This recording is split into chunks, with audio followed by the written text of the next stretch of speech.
जिनके बलिदानों ने शुभ दिन आज दिखाया, जिनके बलिदानों ने शुभ दिन आज दिखाया, हृदय द्रविता है हाय उन्होंने कुछ भी देख न पाया। जिन वीरों ने स्वच्छंद तिरंगा भारत पर लहराया, मिली न उनको एक दिवस भी उसकी शीतल छाया। तुम ही देश के रत्न क्रांतिमय, तुम ही राष्ट्र निर्माता, आओ इस गणतंत्र दिवस पर भारत तुम्हें बुलाता। जो ताको काटे बुए, जो ताको काटे बुए, ताह बुए तो फूल, तो को तो वो फूल है, वाको है त्रिशूल।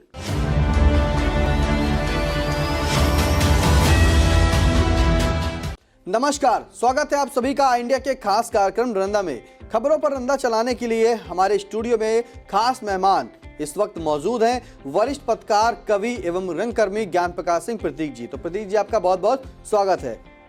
पहली खबर जिस पे रंदा की टिप्पणी सुनने के लिए हम तैयार हैं।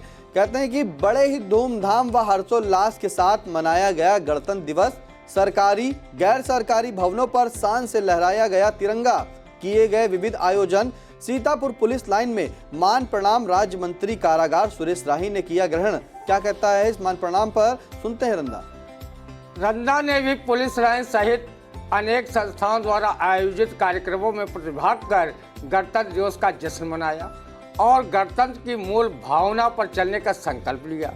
हमारे राष्ट्रगान, मान सम्मान को प्रदर्शित करने वाला तिरंगा ध्वज सरकारी गैर सरकारी भवनों पर शान से फहराया गया। राष्ट्र के आन बान शान सम्मान को प्रदर्शित करने वाला तिरंगा ध्वज सरकारी गैर सरकारी भवनों पर खूब फहरा।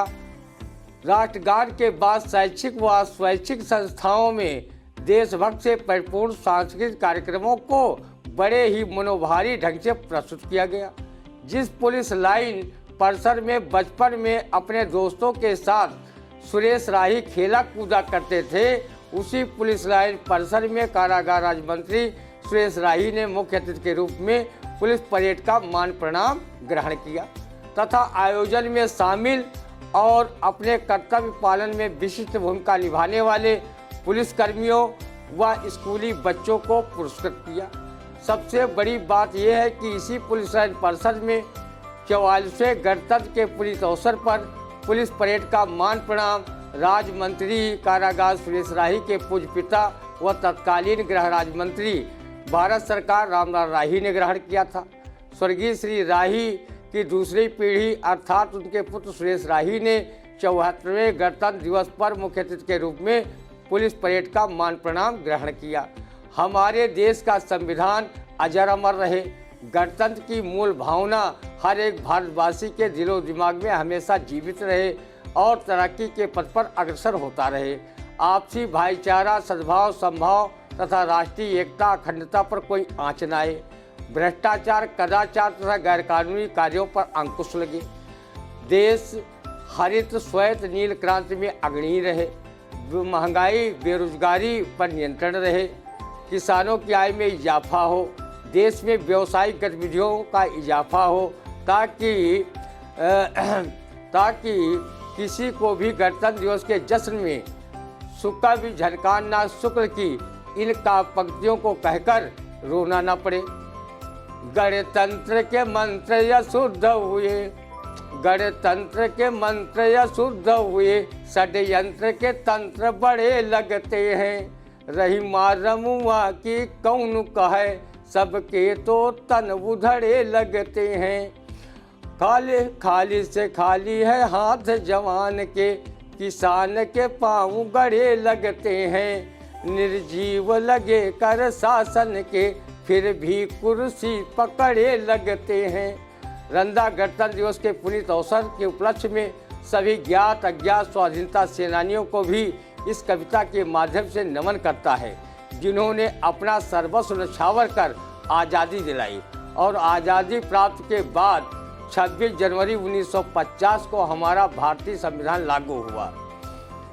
जिनके बलिदानों ने शुभ दिन आज दिखाया, जिनके बलिदानों ने शुभ दिन आज दिखाया, हृदय द्रविता है हाय उन्होंने कुछ भी देख न पाया। जिन वीरों ने स्वच्छंद तिरंगा भारत पर लहराया, मिली न उनको एक दिवस भी उसकी शीतल छाया। तुम ही देश के रत्न क्रांतिमय, तुम ही राष्ट्र निर्माता, आओ इस गणतंत्र दिवस पर भारत तुम्हें बुलाता। आओ इस गणतंत्र दिवस पर भारत तुम्हें बुलाता। बिल्कुल सही कहा आपने कि गणतंत्र 44वें गणतंत्र दिवस पर जो है सुरेश राही कारागार राज्य मंत्री के पिता स्वर्गीय रामलाल राही ने जो है मान प्रणाम किया था, ग्रहण किया था। वहीं आज उनके बेटे जो कारागार राज्य मंत्री हैं उत्तर प्रदेश में, और जो सुरेश राही जी हरगांव के विधायक हैं, उन्होंने भी जो है पुलिस लाइन में मान प्रणाम जो है ग्रहण किया। अगली खबर, जिले भर में श्रद्धा एवं उल्लास के साथ मनाया गया बसंत पंचमी का पावन पर्व। रंदा कैसे मनाता है बसंत पंचमी, सुनते हैं। रंदा ने भी बसंत पंचमी के अवसर पर विद्या की अधिष्ठात्री देवी मां सरस्वती का पूजन पाठ किया और देश के सुख समृद्धि की कामना की। हमारे जिले के सभी कवि तथा कवित्रियों ने मां वीणा पाणी का पूजन अर्चन किया तथा शैक्षिक संस्थानों में भी मां सरस्वती की वंदना की गई। बसंत पंचमी से बड़ा मनोहारी मौसम शुरू हो जाता है। ऋतुराज कहे जाने वाले मौसम में पूरी धरा हरियाली व तरह तरह के फूलों से महकने लगती है। किसी ने कहा भी है कि सरसों फूली पीली पीली है बसंत की छटा रंगीली। बसंत ऋतु में आम के वृक्ष तक बौर से लद जाते, कोयल पक्षी पंचम स्वर में गाने लगती है। प्रकृति का सौंदर्य लोगों को आकर्षित करता है।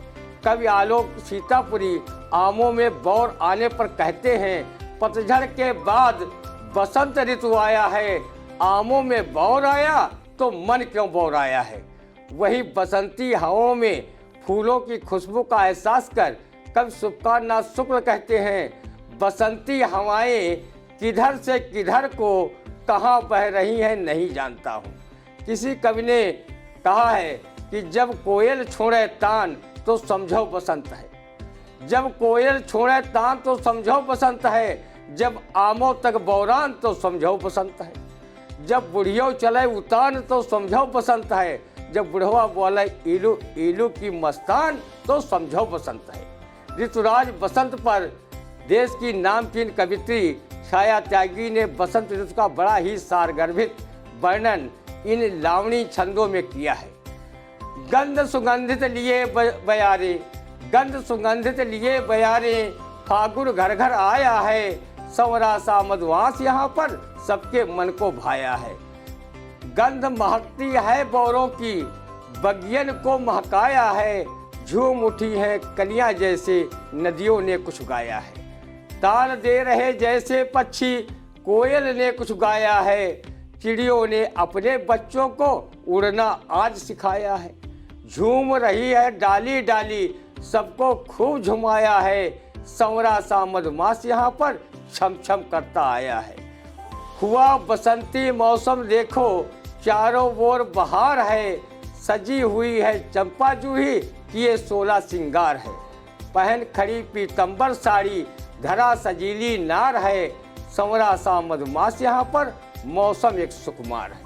बिल्कुल, संवरा सा मधुमास यहाँ पर मौसम एक सुकुमार है। बिल्कुल, बसंत जो पंचमी है आ गई है और रंदा ने जो है बसंत पंचमी पर भी पूजन अर्चन कर पाठ किया। अगली खबर, सपा नेता व पूर्व मंत्री स्वामी प्रसाद मौर्य ने कहा कि रामचरितमानस बकवास, इस पर रोक लगे। क्या कहता है रंदा, सुनते हैं। रंदा ने सुना है कि जब भी मुर्गा बांग देता है तो कुकड़ू को ही बोलता है। बहुत ही दिनों से राजनीतिक गलियारे में इस सपाई न्योले की चर्चा नहीं हो रही थी, तो वो अपने को चर्चा में लाने के लिए रामचरितमानस पर अनर्गल टिप्पणी कर रंदा सरीखे धर्म भीड़ व भारतीय संस्कृति को मानने वाले आस्थावान लोगों को आहत करने का प्रयास करने लगा है। रामचरितमानस की हर एक चौपाई मानव जीवन को सुधारने व संवारने का मूल मंत्र है। ये कोई व्यक्ति होता तो समझता, ये स्वामी प्रसाद के रूप में न्योला है, ये रामचरितमानस को क्या समझेगा। 2022 के विधानसभा चुनाव के दौरान भाजपा से सपा में शामिल होने के समय बड़बोले स्वामी प्रसाद मौर्य ने कहा था कि भाजपा सांपनाथ तथा आरएसएस नागनाथ और मैं न्योला हूं, इन दोनों को खा जाऊंगा। विधानसभा के चुनाव में सपा का बंटाधार तो हुआ ही, नेवला रूपी ये बड़बोला नेता भी चुनाव परिणाम में पटरा हो गया। अपनी हार से खिसियाया ये सपाई नेवला कुछ बोल नहीं पा रहा था। उसकी चर्चा भी राजनीतिक गलियारों में नहीं हो रही थी, इसलिए वो अपने को चर्चा में लाने के लिए रामचरितमानस जैसे पवित्र ग्रंथ पर अनर्गल टिप्पणी कर घर भी लोगों की भावनाओं को आहत करने का काम किया है। स्वामी प्रसाद मौर्य ने पहली बार ऐसा नहीं किया है। जब वो बसपा के नेता व मंत्री थे तब भी उन्होंने हिंदू देवी देवताओं के विरुद्ध अनर्गल टिप्पणी की थी।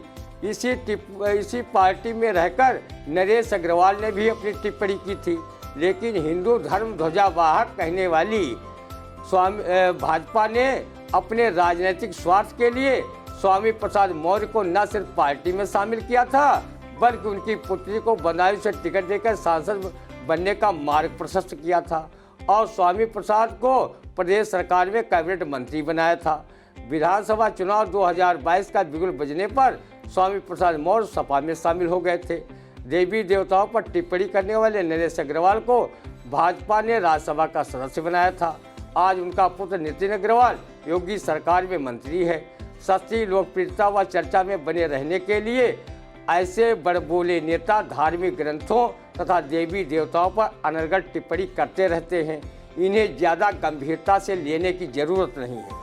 जब ये चुनाव लड़ें तब इन्हें अपनी वोट से इनकी औकात बता देनी चाहिए। बिल्कुल सही कहा आपने कि जिस तरह से स्वामी प्रसाद मौर्य ने जो है रामचरितमानस पर अनर्गल टिप्पणी की है और जनता को ये सोचना चाहिए कि जब ये अपनी बात कहे नहीं, अपनी ताकत को दिखाएं अपने वोट से। बिल्कुल। अगली खबर, मध्य प्रदेश राज्य के सिंगरौली में रक्षा मंत्री राजनाथ सिंह ने कहा कि सत्ता हासिल करने के लिए लोगों के बीच नफरत पैदा कर रहे हैं राहुल गांधी। क्या कहते हैं, सुनते हैं रंगा। आदरणीय रक्षा मंत्री राजनाथ सिंह जी, अब आप भी राहुल गांधी से बड़ी दुकान प्रेम मोहब्बत की खोलें ताकि आपकी दुकान से ज़्यादा लोग प्रेम मोहब्बत खरीद कर ले जा सके, जिससे राहुल की प्रेम मोहब्बत वाली दुकान पर सन्नाटा पसरना स्वाभाविक हो जाए।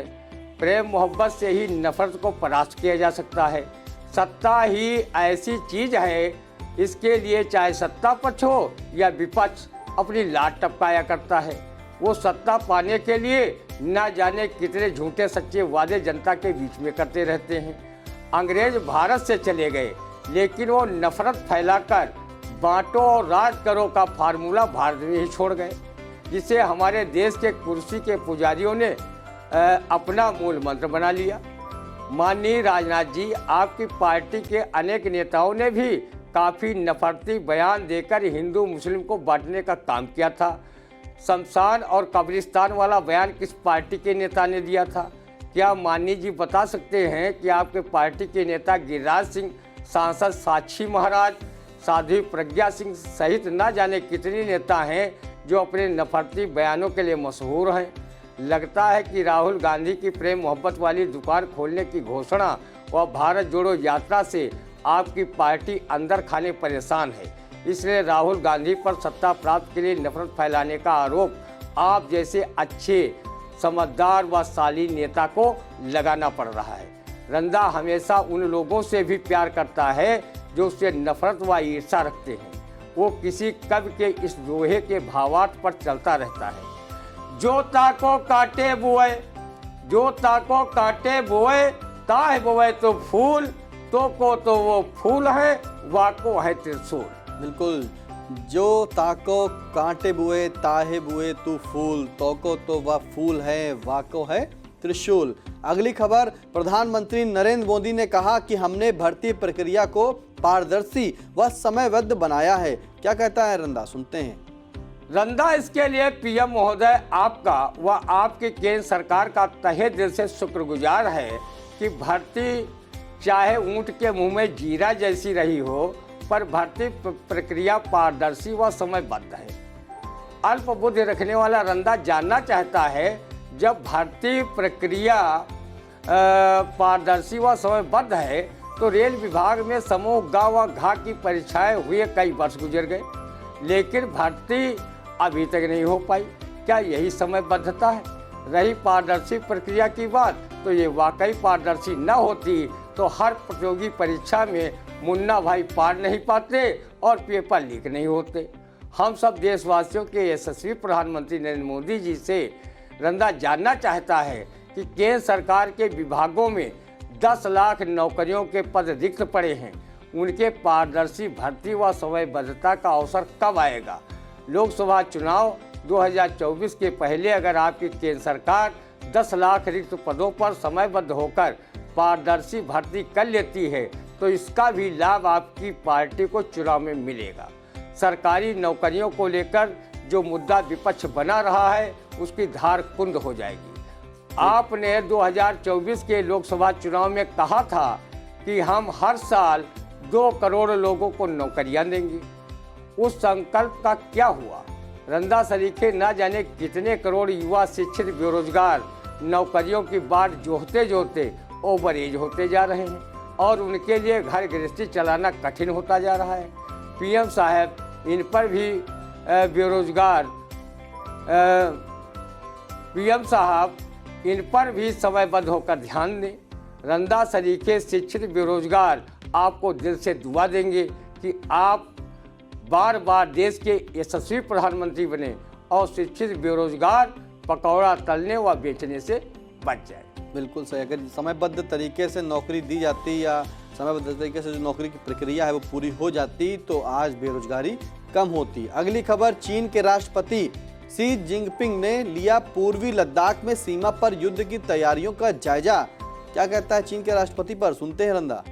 बौने देश के बौने राष्ट्रपति शी जिनपिंग, तुम चाहे जितनी बार पूर्वी लद्दाख में सीमा पर युद्ध की तैयारियों का जायजा लेते रहो, इससे भारत की संप्रभुता पर कोई फर्क पड़ने वाला नहीं। हमारे देश की सिंह सेना तुम्हारे देश की गीदड़ सेना को सबक सिखाने में हरदम सक्षम है। महात्मा बुद्ध का देश जब युद्ध करने पर उतर आएगा तो वो तुम्हें बीजिंग तक पटक पटक कर मारेगा। भारत हमेशा अपने पड़ोसियों से अच्छे संबंध रखता है, वो पंचशील के सिद्धांतों पर चलता है, लेकिन अगर उसे छेड़ने की कोशिश की तो चीन को धूल में मिलाने में हमारे जांबाज सैनिक देरी नहीं करेंगे। ये देश रामकृष्ण गौतम गांधी की धरती है, इससे पंगा लेना तुम्हारे लिए महंगा पड़ेगा। इसे जितनी जल्दी हो सके तिब्बत सीमा से अपनी फौजों को पीछे हटा दो। तो आपने सुना रंदा को कि रंदा ने कहा है कि जो चीन के राष्ट्रपति हैं उनसे कहा है कि अपनी सेना को वापस ले जाएं, वरना जो भारत के सिंह जवान हैं ये उनको मार मार के जो है बीजिंग तक पहुंचा देंगे। अगली खबर, मौनी अमावस्या पर प्रयाग के संगम पर संतों भक्तों का ज्वार, हेलीकॉप्टर से बरसाए गए फूल। इस बरसात पर क्या कहता रंदा, सुनते हैं।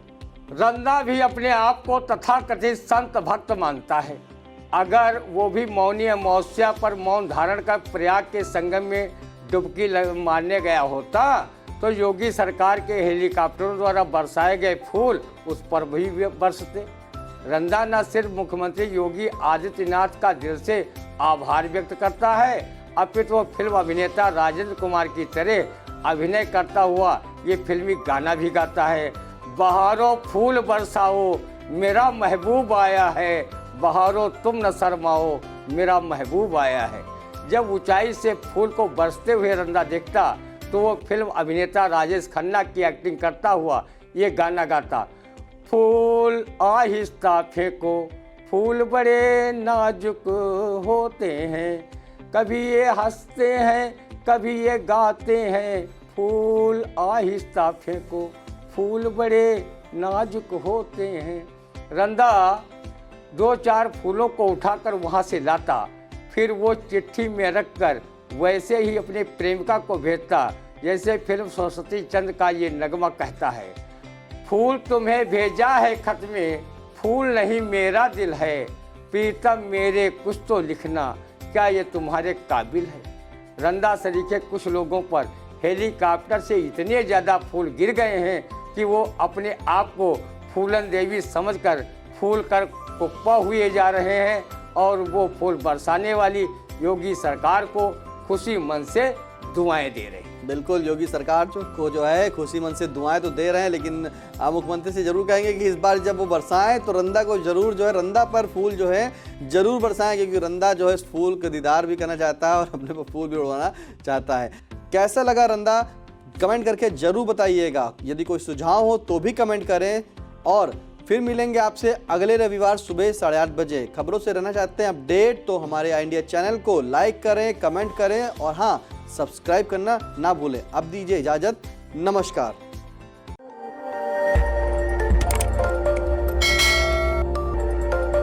खबर आपकी, नजर हमारी। देखते रहिए आई इंडिया।